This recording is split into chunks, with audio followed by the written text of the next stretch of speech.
Olá pessoal, sejam bem-vindos novamente ao canal DevCloud, dando continuidade aqui nos vídeos sobre o Amazon ECS. Então vamos retomar aqui. No último vídeo nós fizemos a criação aqui de um cluster e agora a gente vai passar para o passo da criação de um service, né? Voltando aqui só no desenho para relembrar, a gente fez a criação do cluster, agora a gente vai fazer a criação dos serviços aqui. Então vamos lá. Eu entrei aqui no ECS, entrei aqui, vou voltar aqui novamente, entrei no cluster. A gente pode ver que não tem nenhum serviço ainda, nenhuma tarefa em execução. Então vamos lá, eu vou entrar no cluster aqui e vou entrar aqui em criar um serviço. Muito bem. Aqui ele está vinculado a um cluster, né? Está aqui em cima o nome dele já. Então a gente tem aqui as configurações de computação. A gente pode escolher o tipo de inicialização. Aqui a gente pode definir, Fargate, pode definir EC2 externo. Mas em vez disso, eu vou usar a estratégia de provedor de capacidade, o chamado Capacity Provider. O que é o Capacity Provider? A gente pode dividir aqui a capacidade em tipos diferentes. Então, por exemplo, a gente criou uma inicialização Fargate. Então, eu posso ter, por exemplo, um Fargate, e aqui eu vou ter a base, a quantidade mínima que vai ser executado, mesmo quando o outro provedor não tiver capacidade, e o peso aqui é o percentual. Então, por exemplo, aqui todas as tasks vão subir utilizando o provedor de capacidade Fargate, né? Ele vai usar o Fargate. Mas eu poderia, por exemplo, adicionar um segundo aqui e usar o Fargate Spot. E aqui eu poderia dizer, por exemplo, eu quero 50% das tasks em Fargate e 50% das tasks em Fargate Spot.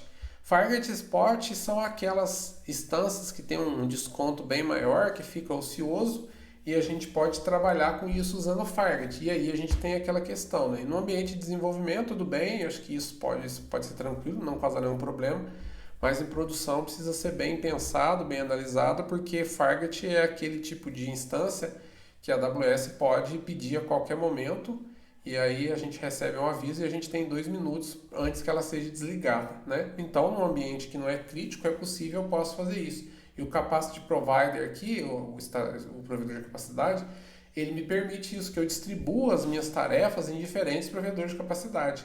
O que, nesse caso, vai fazer com que a gente economize recursos, né? A gente economize custo, né?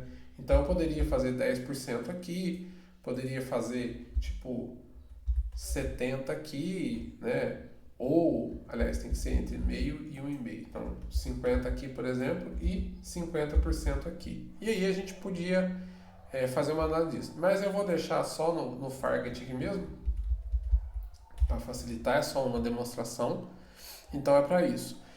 A versão da plataforma, né, pode deixar no latest para pegar a última, mas eu posso escolher manualmente, né, a própria AWS atualiza isso.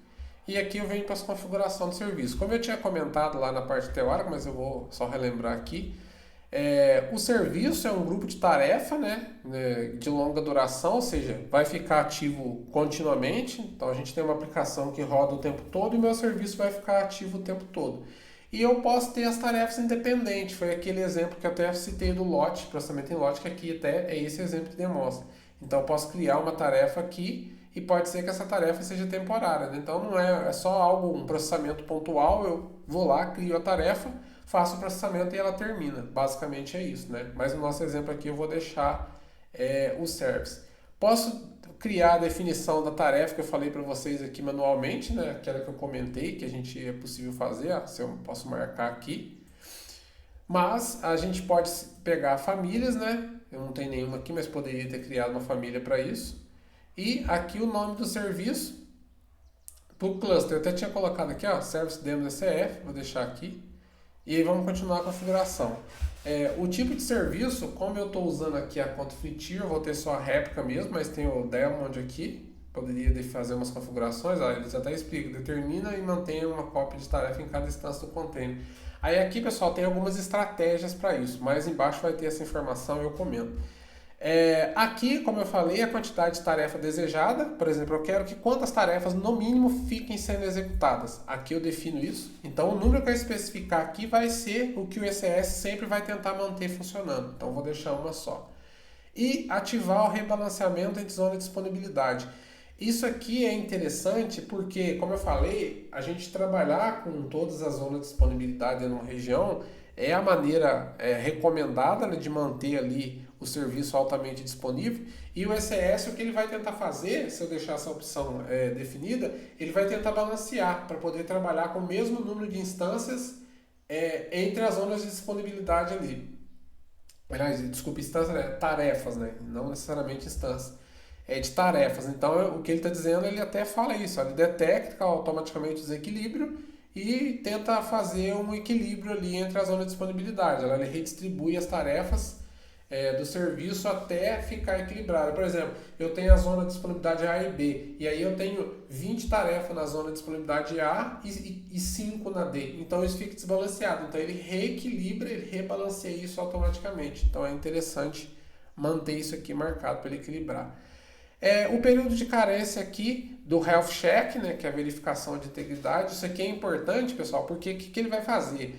O ECS, ele vai, quando a tarefa subir, ele vai fazer um health check para saber se a tarefa subiu ok, se ela está saudável e se ele já pode liberar para enviar processamento para ela, requisições para ela. Então, tem cenários onde a minha aplicação sobe, pode ser que ela tenha dependências, enfim, que ela tenha processamentos ali iniciais que demoram um pouco mais. Então, se eu não pôr um tempo minimamente necessário aqui, assim que subir qualquer tipo de coisa, o ECS já vai definir ela como que não está saudável e vai derrubar ela. Então, às vezes, é importante eu definir que um intervalo um pouco maior. Minha aplicação demora um pouco mais, ou a imagem que eu estou usando tem mais coisas nela, vai demorar. Então, por exemplo, eu quero que durante 10 segundos aqui, ele ignora que ela não está saudável para ela ter tempo. Tem até uma explicação do lado aqui, ó, período de carência, né? Ele até explica aqui, ó, que o programador do ECS ignora as verificações de integridade mal sucedida, né?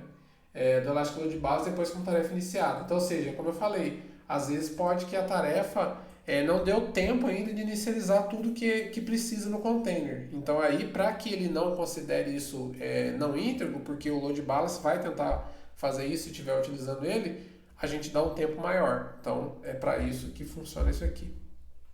Aqui eu tenho opções de implantação, né?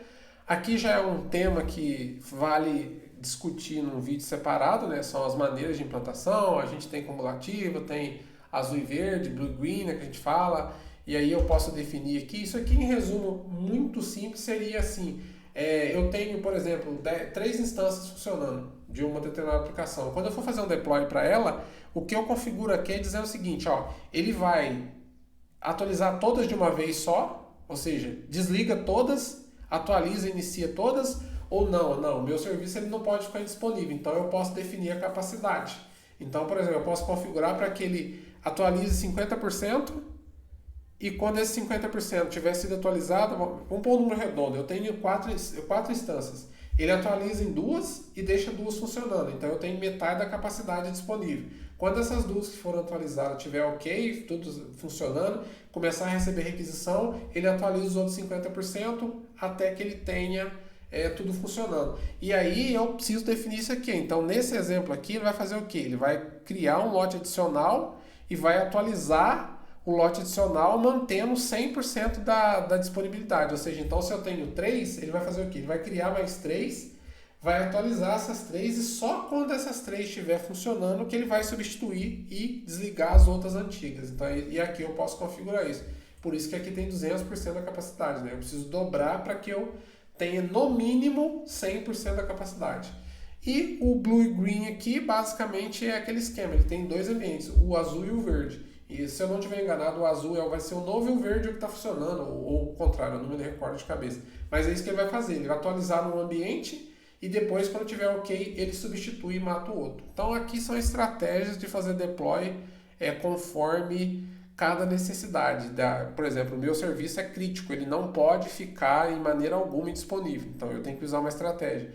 Não, é um serviço tranquilo, ele pode ficar alguns minutos indisponível, eu utilizo outra. Naturalmente isso aqui influencia no custo, né? Porque eu preciso provisionar outras coisas. E aqui envolve outras configurações, mas de maneira muito resumida é isso. Aqui a gente tem detecção de falha. Aqui ele reverte, por padrão está para reversão total, mas eu posso manter Por exemplo, também adicionar um alarme no CloudWatch, né, que, por exemplo, está fazendo deploy e notifica um time, alguma coisa do tipo, ou o alarme faz com que ocorra outra ação, aí é uma questão de automatização. Vou deixar como está aqui.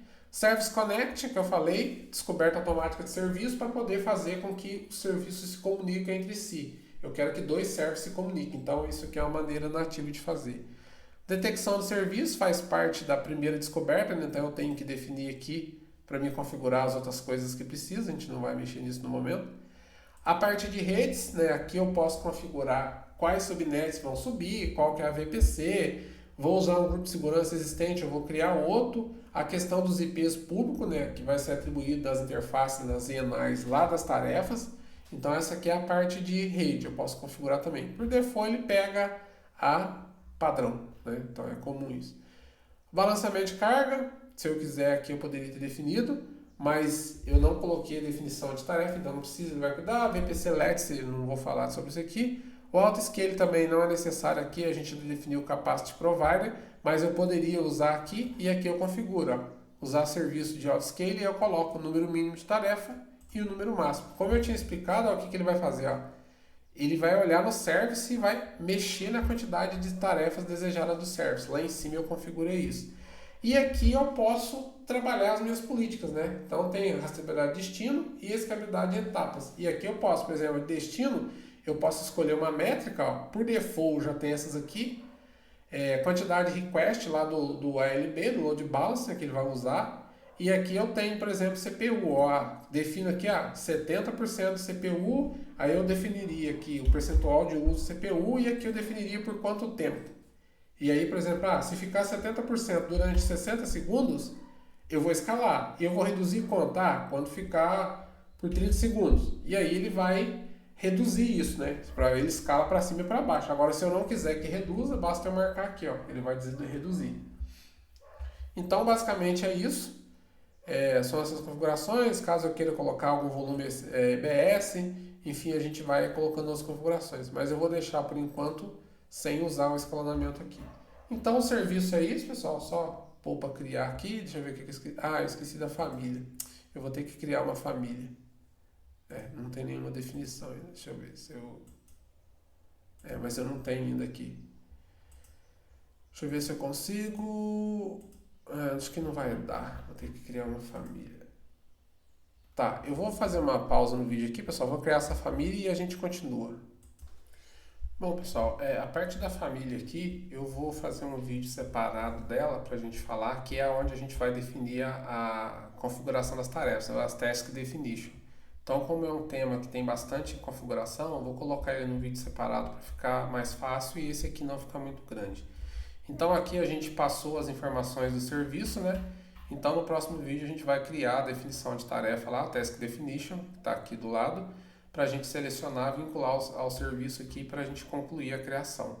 Então, eu espero que tenha gostado. Até a próxima.